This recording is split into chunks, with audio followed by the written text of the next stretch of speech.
Divine Entertainment. By Orthoris. Chapter 8. Trade Caravan. Alex awoke to the sounds of ponies trotting past. Even though Vibrant and him could have just slept underneath the starry sky like they had the last few nights, they instead chose to set up a tent for themselves.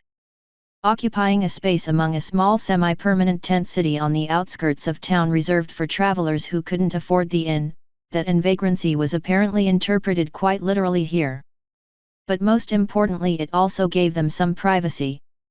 The tent was set right next to Vibrant's cart, that way they'd hopefully hear if someone was trying to steal from it. According to her, she didn't expect any pony to actually grab anything, but figured better safe than sorry. With the sounds and smells of the town springing to life, Alex rose from his temporary bed. As he rose, he rubbed a foreleg across his face to wipe away the night's sleep from his eyes, only to find Vibrant's bedroll vacant. She was usually awake before him, so this came as no surprise. He pulled aside one of the flaps that made up the entrance to the tent, and stepped outside. The sun was already steadily making progress on its ascent, and he had to shield his eyes while they adjusted to the sudden change in brightness.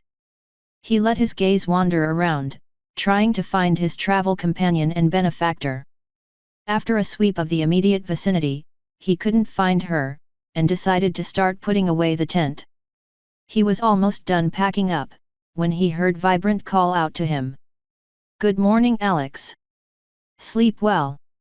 she asked. "Like a rock. Those bedrolls you have are pretty comfy, all things considered." As he had just put the last rolled-up bed on the wagon, he turned around to face her. Vibrant stood there smiling at him, and he noticed that she was carrying a brown bag on her back. "What's that?" he asked while pointing a foreleg at the parcel. "Breakfast," she replied cheerfully. "Flour Power is the best baker around, and his muffins are to die for." Vibrant's eyes glazed over in anticipation of the savory treat she got for them. Alex waved his hoof in front of her a few times, until he decided she must have gone off to Narnia or something, and just took the bag from her. The rustling of him opening it brought her back to reality. "Hey! No fair!" she shouted. "You don't just take stuff from other ponies without asking." She snatched the bag from under Alex's hooves and smacked him lightly on the snout. Alex scrunched up his face before retreating a bit from her. "Hey, it's not my fault. You were spaced out for like a full minute. And I'm hungry. It's still not right to do," she responded. "Now, what do nice colts say?" "Please." Vibrant nodded enthusiastically and pulled out a muffin for Alex, who graciously accepted it. He held it up to his nose and took a whiff. Ever since becoming a pony, his sense of smell had been far more sensitive than it had been when he was human. Partially due to his nose being a lot bigger than before. At times like this he was almost grateful to have been turned into a pony. Because the smell of this freshly baked muffin was divine to say the least. While Alex was still savoring the smell of the muffin, and contemplating whether or not he should actually like his new body, Vibrant was already digging in with gusto. Alex took a bite out of his own muffin, and was pleased that the smell in this case was only beaten out by the flavor. Maybe his taste buds had been upgraded as well, but this was definitely the best muffin he had ever tasted. Soon enough he imitated Vibrant, and obliterated his muffin with a few huge bites. There were 3 muffins for each of them, and while they ate not a single word was spoken.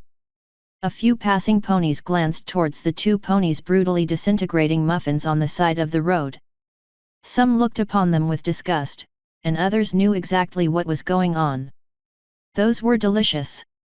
Alex exclaimed. "Thanks for getting them for us." He patted himself a few times on the belly to signify being full. "It's no problem really. Every time I'm in town I get some anyway, so I thought I'd get you some too." Alex offered to pull the cart back to their vending spot from yesterday, which Vibrant gladly accepted. After they found a place to set up, Vibrant started to place down some of her wares. The market would soon be officially opened for the day, and she wanted to be ready for it. You need any help with that? Alex asked. That'd be nice. Can you get on top and hoof me down the paintings? Vibrant said while resting a framed picture of a small meadow on the side of the cart. Alex complied with her request, and for the next 10 minutes they worked in silence. After all of Vibrant's merchandise had been neatly arrayed, using the cart as a stand, Alex broke the silence. So have you heard anything about when that trade caravan should arrive? He asked. No, I haven't. But usually caravans arrive shortly before, or right after high noon. Why don't you go explore the city while you wait for them? Vibrant sat down on a cushion next to a painting. I'll be here if you need anything. Alex decided he didn't have anything better to do, so he set off to take a look around. He spent most of the morning wandering up and down the few streets of the town. This was the first time he had a chance to interact and really observe pony society, so he took joy in just watching how they interacted with each other. All in all, there wasn't that much difference to how humans did things. Probably the biggest difference was how open and nice they were to each other. Compared to human society, where most people ran on some sort of invisible deadline, and tended to ignore each other as by and large. Ponies, however, seemed to be a lot more relaxed around each other. Neighbors greeted each other and engaged in small talk while they walked. Pedestrians greeted each other in passing, and nobody was distracted by things such as phones or the newest advertisement slapped on every free space available. He pondered to himself whether or not humans might have been the same way when their society was younger, or perhaps it was just the effect of a small town atmosphere that made them all friendly. In his wanderings he came across a few public buildings, such as a small school with a playground next to it that was largely similar to those back on Earth minus monkey bars. The town hall was obvious but not all impressive, a 2-story wooden structure that looked comically out of place sitting next to the saloon. More or less all of the necessary facilities were present that were staples of towns. Before he knew it, noon had come and passed. He could tell that the caravan had arrived, with how many of the ponies had congregated to the market all of a sudden. When he went to check it out, sure enough he spotted several new wagons at the end of the road. When he arrived, they were still setting up. An older stallion with a red coat and a graying mane was coordinating everything from the center of the formation. Form 2 ranks. Align the wagons with the rest of the street. He shouted. For God's sake! This isn't the first time we've done this, so do it right. Carrot pie. Try to use that head of yours for once, and wait your turn. Alex was surprised by how unorganized the whole caravan seemed.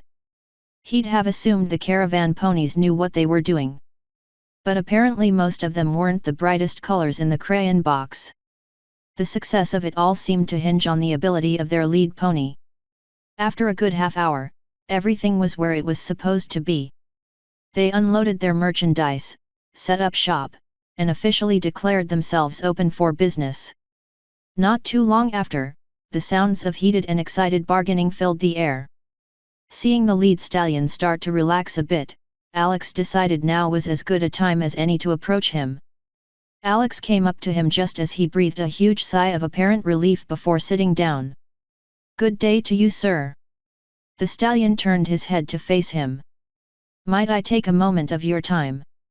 Alex wanted to be as polite as possible so he could bolster his chances of getting a spot in the caravan. The graying stallion looked him up and down.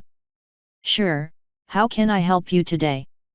He must have seen Alex as a potential customer, because his voice had grown soft and friendly, building a heavy contrast to what Alex observed just before. I'm a traveler, and my next destination is the Crystal Kingdom.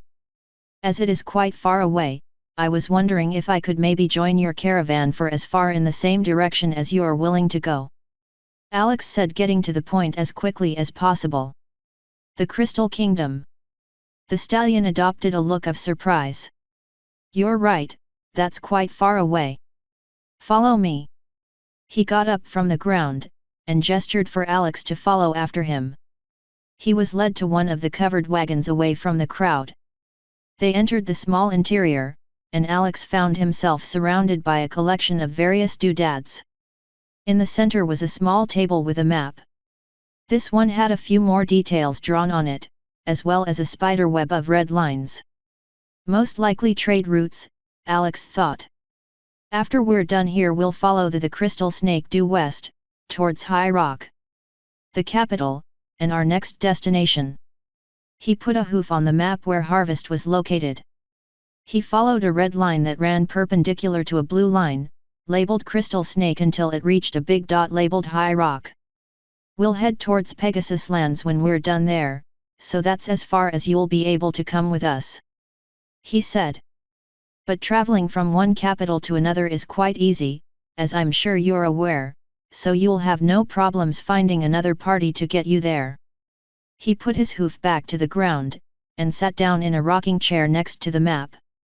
If you want to come with us, you'll either have to pay or work. So what's it gonna be? He asked Alex nonchalantly. He must have led this conversation many times already, as he seemed quite bored. I'm afraid I don't have a lot of money to my name, as I travel lightly. So work it'll be, I guess. Truth be told, Alex didn't own a single bit. But the old-timer didn't need to know that. Very well.